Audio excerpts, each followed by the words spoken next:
Could you please start by telling me who you are and what you do here? My name is Nick Holmsten. I'm the CEO and founder of a music discovery service from Sweden called Tunigo. So I'm here. I was in a panel where we discussed music discovery. It's basically the core of what we're doing. Yeah. And what was the message? What was the key point you wanted to make here today? I mean, first of all, we are a Swedish company coming from the country basically which have pioneered the whole music industry by Spotify. Yeah. And so we are a partner company to Spotify. We have an exclusive agreement with them. So right now we develop application based on their platform. So what I wanted to discuss a little bit was, first of all, tell the difference what's really happening in the country. You know, we are 9 million people. 3.5 million are monthly active users of Spotify. 1.5 million are paying for it. So I can basically say that there's no other option to listen to music than Spotify in Sweden. Mm-hmm. And we started out in 2009, which was basically 1 year after Spotify launched. So we have been there going with the progress, what's happening when people finally, starting to use a catalog of 20 million songs as it is right now. And what is the kind of problem that occurs and how do you find new artists, So that is basically what I talked about today and the philosophy about it, when it's not anymore actually a discussion if you're going to pay for something.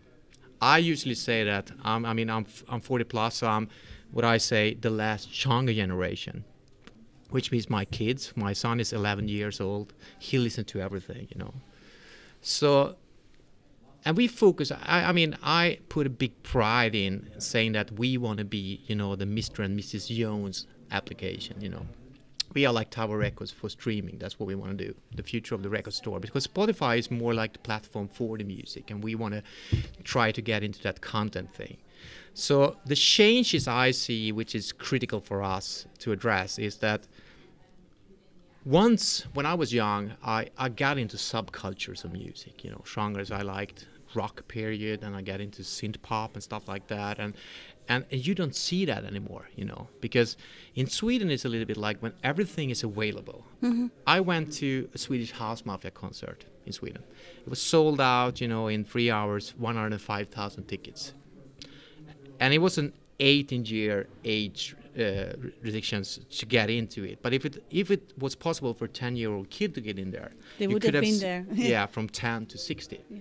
And that is something that never have happened before, which means that when everything is available, we just try to figure out, we believe that people can listen to so much more music, but they cannot listen to the same kind of music all the time. Which means I will give a couple of examples today about we always wanted to encourage people to find music that they thought they never will listen to, like classical music, for example, which is interesting. So instead of throwing out playlists from our editorial teams, which is basically, we're creating playlists based on occasions, Mm-hmm. People can always rely on what kind of music, what kind of mood am I in, To give you a couple examples that could work, is that instead of doing a playlist called 100 great classical tracks, we said okay, what is classical music good for? Yeah, it's really good for stimulating your brain when you study and things like that. One of the few music you actually can listen to when you get into that. So we created a playlist, took that perfect image of a young student sitting in a library with a book of a pint of books and called it Intense Studying. And then suddenly we got... That was the name of the playlist, Intense Studying. Yeah. And suddenly it got in less than 2 weeks, 5,000 subscribers.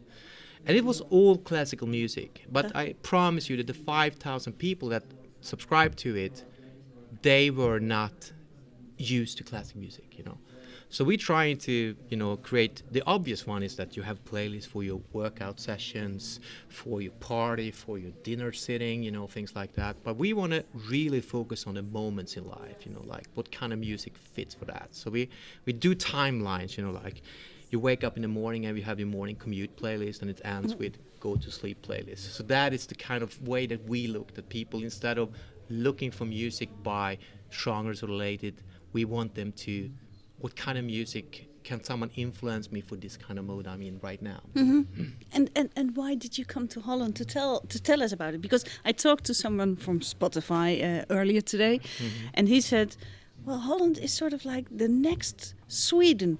Spotify is really growing over here. Is that what makes it interesting for you to come here? Absolutely, and I feel a little bit like I don't want to say that we can be the crystal ball, but I totally agree that Sweden and Holland is similar in a lot of things. We are grown up with a very international culture, very music-driven communities. So A lot of broadband connections. exactly. So we have all the techniques there to do it. So I felt like it's interesting to see because it reminds me so much about how Sweden was for like 2 years ago. So I'm 100% sure that if we have this discussion in a couple of years, You can tell us about the great success you found there. no, but I think it's interesting for us to know when we work there because we are a global company. We have an office in New York, and if you go to US, we have totally different kind of problems, because there is iTunes still large. I mean, we need to get out with our message through first telling people what Spotify is a little bit. Even if Spotify is doing fantastic in US, it's still mostly in the main big cities. Yeah. So that is the reason. And I think it's interesting. We need to get out there to see. As a global company, we need to find out how is streaming doing and tell us a little bit about the experience we have had in Sweden and what is great with it and how we think it's going to happen in the future from our experience. Yeah. And if I ask you about one trend that's going on in music and technology, what would it be? If you ask me, I mean, and I'm going to talk very much in my own sake, is that when we look at it, we are a pretty large developer team working on different kind of platforms in Stockholm, and when we have discussions about it, we know that we are convinced that smartphones, iPad will be the way we consume music. Mobile.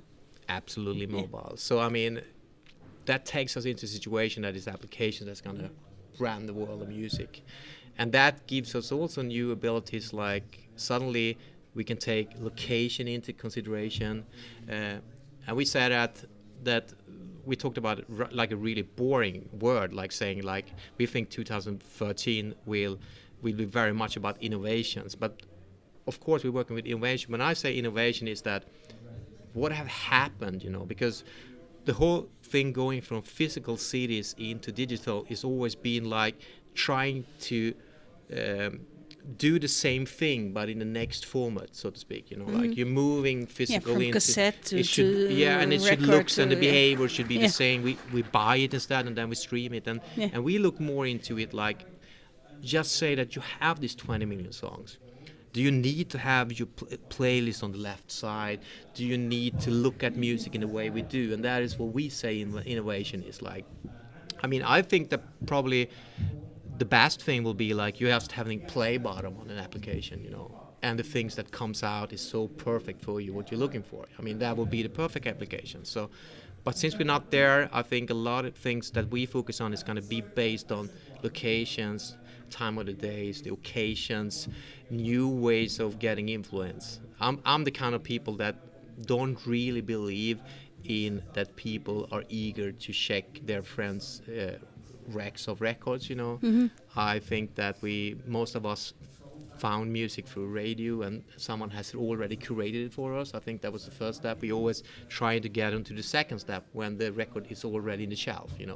I'm trying to think about what made us like it from the beginning, and that is usually that someone picked it out. Yeah.